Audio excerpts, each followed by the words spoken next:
भाद्रपद शुद्ध तृतीयेचे हरितालिका हे व्रत कुमारिकांनी मनासारखा पती मिळावा म्हणून व सौभाग्यवतींनी पतिराज दीर्घायुषी आरोग्यवान व्हावे म्हणून करावे असा प्रघात आहे. हरितालिका हे श्री पार्वती माता यांचे एक नाव.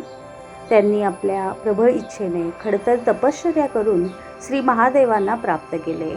म्हणून कुमारिका व सौभाग्यवती भाद्रपद शुद्ध तृतीयेला हरितालिकेचे पूजन करतात व पूजन झाल्यानंतर श्री हरितालिका कथेचे श्रवण करतात.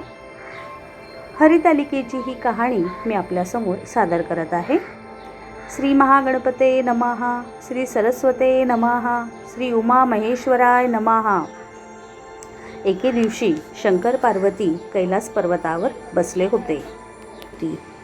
पार्वतीने शंकराला विचारलं, महाराज, सर्व व्रतात चांगलं व्रत असं कोणतं? श्रम थोडे आणि फळ पुष्कळ असं एखादं व्रत असेल तर मला सांगा, आणि मी कोणत्या पुण्याईने आपल्या पदरी पडले हेही मला सांगा. तेव्हा शंकर म्हणाले, जसा नक्षत्रात चंद्र श्रेष्ठ, ग्रहात सूर्य, 4 वर्णात ब्राह्मण श्रेष्ठ, त्याप्रमाणे हरतालिका हे व्रत सर्वात श्रेष्ठ आहे. ते तुला सांगतो. ते सुपूर्वजन्मी हिमालय पर्वतावर केलंस आणि त्याच पुण्यानं मी तुला प्राप्त झालो. ते ऐक. हे व्रत भाद्रपद महिन्यातल्या पहिल्या तृतीयेला करावं. ते पूर्वी तू कसं केलंस ते मी तुला आता सांगतो.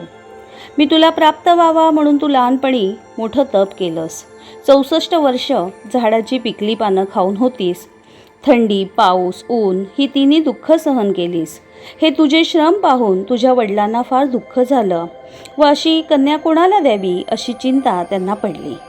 इतक्यात नारद मुनी आले. हिमालय राजानं त्यांची पूजा केली व येण्याचं कारण विचारलं.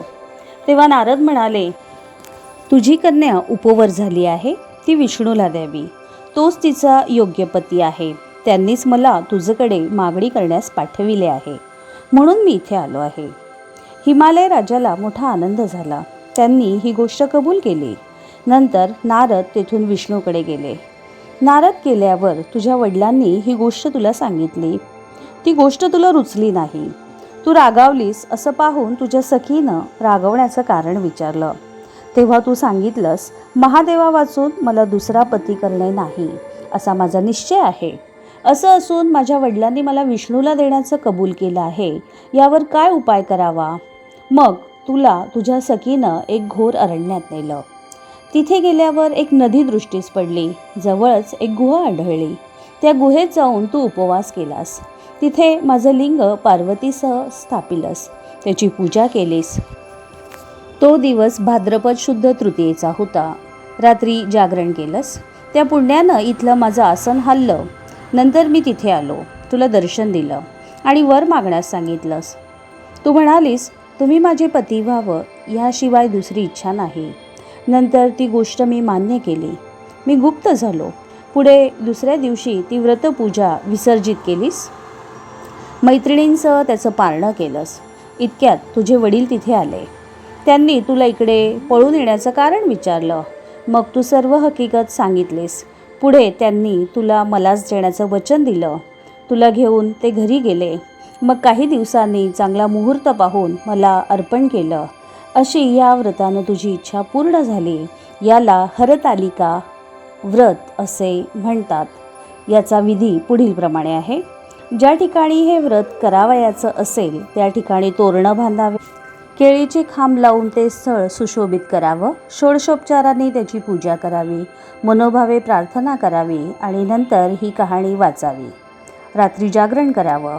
या व्रतानं पापापासून मुक्त होणे तसेच 7 जन्माचं पातक नाहीसं होणं असं पुण्य मिळतं. राज्य मिळतं. स्त्रियांचं सौभाग्य वाढतं. या दिवशी बायकांनी जर काही खाल्लं तर त्या 7 जन्म बंध्या होतात, दारिद्र्य येतं व पुत्रशोक होतं असं सांगतात. कहाणी ऐकल्यावर सुवासिनींनी यथाशक्ती वाण द्यावे. दुसऱ्या दिवशी उत्तर पूजा करावी आणि व्रताचं विसर्जन करावं. ही 60 उत्तरांची कहाणी 5 उत्तरी, देवब्राह्मणांचे द्वारी, गाईचे गोठी, पिंपळाचे पारी, सुफळ संपूर्णम.